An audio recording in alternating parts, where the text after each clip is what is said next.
কখনো surgical strike তো কখনো আর্মি ক্যাম্প উড়িয়ে দেওয়ার প্রকাশ্য ভিডিও। সংঘর্ষ বিরতি চুক্তি লঙ্ঘন থেকে নিয়ন্ত্রণ রেখা বরাবর হামলা। ক্রমেই জটিল হচ্ছে ভারত পাক সম্পর্ক। কূটনৈতিক তিক্ততায় ব্যাকফুটে দেশের ব্যবসায়িক সম্পর্কে টানা পড়ে নেই। ইতিমধ্যে ভারত থেকে চা আমদানি বন্ধ রেখেছে পাকিস্তান। তবে এই জটিলতার মধ্যে এবার ভারত বিশেষ করে পশ্চিমবঙ্গ থেকে তেজপাতা আমদানি করতে চাইছে পাকিস্তান। তাই নিয়েই এখন সাজো সাজো রব জলপাইগুড়ির ময়নাগুড়ি ব্লকের মরিচবাড়ি গ্রামে। নামেই পরিচয়, মরিচ আর কাঁচা লঙ্কা উৎপাদনে একসময় বিখ্যাত ছিল মরিচবাড়ি। এখন খ্যাতি তেজপাতার জন্য।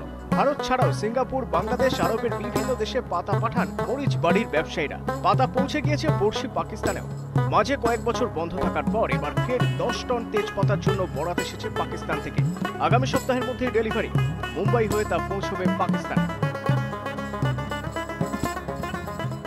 পাতার কোয়ালিটিটাকে মেনটেন করতে হয়, পাতাটা ফুললি ঝাড়াই বাছা করা যায়। আমাদের এখানে যে পাতাটা চলে তার থেকে একটু বেটার কোয়ালিটি এক্সপোর্টের জন্য দেওয়া হয়। তেজপাতার পাকিস্তান যাত্রার খবরে খুশি চা শিল্প মহল। বেশ কয়েক বছর ভারত থেকে চা আমদানি বন্ধ রেখেছে পাকিস্তান। তেজপাতার হাত ধরেই এর ব্যবসা বাড়ার আশায় ব্যবসায়ীরা। হয়তোবা এটাই একটা সূচনা, এরকমও তো হতে পারে যে নিশ্চয়ই যে চা শিল্পে থেকে আমরাও চাইব যে চাও আগের মতো সেভাবে হোক। এই সময়ে যদি এটা হতে পারছে তাহলে ভবিষ্যতে আরও কিছু হয়তো হতে পারবে। মরিচবাড়িতে এখন জোর প্রস্তুতি চলছে পাতা ঝাড়াই বাছাইয়ের কাজ। বস্তাবন্দি হচ্ছে পাতা। কে বলতে পারে হেসেলের টানে তেজপাতা দিয়েই নতুন ব্যবসায়িক সম্পর্কের সূচনা হতে চলেছে কিনা। ক্যামেরায় বিল্টু সূত্রধরের সঙ্গে শান্তনু করে report, ETV news Bangla, Jalpaiguri.